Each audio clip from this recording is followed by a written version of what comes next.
Hey guys, how's it going? My name's Cake and welcome to this Star of Shovelware review of Necro Worm. As always, if you enjoy this review, please drop it a like and consider subscribing to support the channel and be notified of future reviews.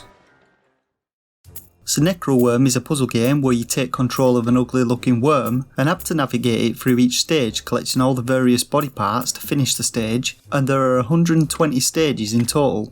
The first few levels act as a tutorial, teaching you the game's controls and rules, as additional game mechanics are slowly introduced. Firstly, there are doors and keys, requiring you to pick up a coloured key to unlock its matching door. Next there are coloured floor panels which remove a cage of a matching colour from around a body part. And lastly, there are coloured wormholes. Entering one wormhole will make you appear at its matching wormhole. As far as I'm aware, those are the only additional features a stage can have, and stages often feature a combination of these mechanics to make them more challenging. So firstly, I want to talk about the controls in the game. When trying to move the worm using the D-pad, the controls are pretty dire. Its movements are delayed, which often results in you overshooting on your turns, especially when trying to move quickly to beat the timer. This can really piss you off when you're seconds from completing a level and then have to start all over again. The analog controls are a little better, but still not great. Each stage gives you a rating in skulls depending on how fast you're able to complete it. There's a timer in the top right corner surrounded by a blue circle split into 3 sections. This shows the time windows in which you need to complete a level for a particular rating. The first window gives 3 skulls, the second 2 and the last 1 skull. And when the blue circle is completely empty, you'll be rewarded with no skulls. When you enter the last time window, this creepy looking Gravekeeper with fucked eyes pops out for a moment to warn you that you're playing shite. The time frame in which to complete a level is often extremely tight for a 3 skull rating, and the controls really don't help matters, but as far as I can tell, these skulls serve no purpose anyway. If you get stuck on a particular level, you can use a hint, that is, if you actually have any available to use.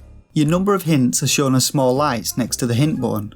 You don't actually get unlimited hints in this game, but you won't actually know that until you run out and wonder why your hint button isn't working anymore. In order to get additional hints, you need to complete a bonus level, indicated by these jack-o'-lantern icons on the stage select menu. These stages are no different from regular stages, and in fact one of them was an exact replica of a previous stage. In the bonus stage you'll find a chest that you can pick up and then complete the level.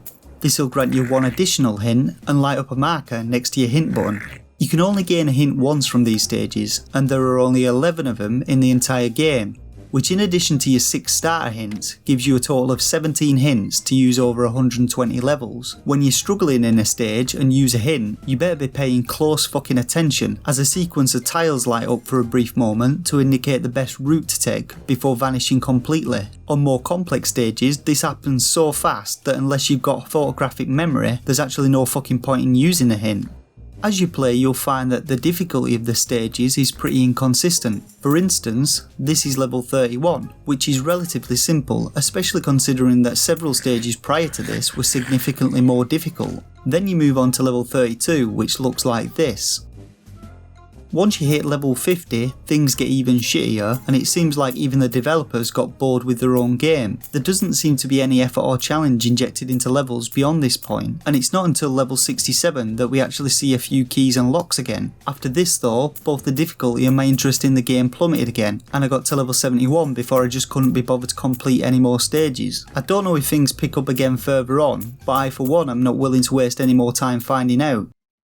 So now it's time to rate the game. Well, prior to level 50, I would have rated the game 2 stars. While stage difficulty was inconsistent, there was enough variation and challenge in them to at least hold some of my attention. Beyond this though, it seems that all effort was abandoned and things just become monotonous and repetitive. And it's for this reason that I've decided to give Necro Worm 1 out of 5 stars. The game really isn't worth the money, and if you're looking for something similar, that costs less, has more fluid controls, presents more of a challenge and has a lot more content, I suggest buying Lines XL.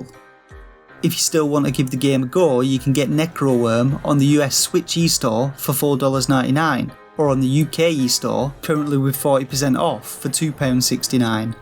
And that's it for this review of Necro Worm for the Nintendo Switch. If you enjoyed it and found it of value, please hit that like button. While you're at it, why not go ahead and subscribe to the channel to be notified when new indie game reviews are released. With that though, I want to thank you all once again for watching, and until next time, game on.